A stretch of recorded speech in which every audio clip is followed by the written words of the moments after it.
Cyclonic storm Rimal, which made landfall between the coasts of West Bengal in India and Bangladesh on Sunday night, weakened into a cyclonic storm on Monday morning. It's likely to gradually weaken even further during the day. The wind speeds are expected to range between 110 and 120 kilometers per hour, and it can reach up to 135 kilometers per hour as well. Kolkata, the state capital of West Bengal, is witnessing heavy rain and gusty winds after the cyclone's landfall commenced on Sunday evening local time between the coasts of West Bengal in India and Bangladesh.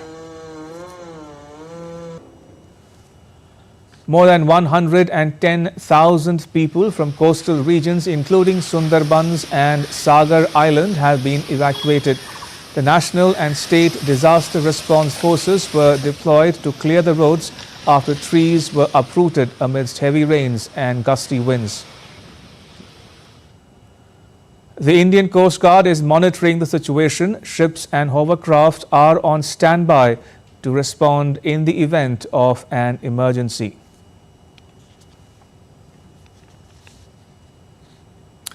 Now, you may know that cyclone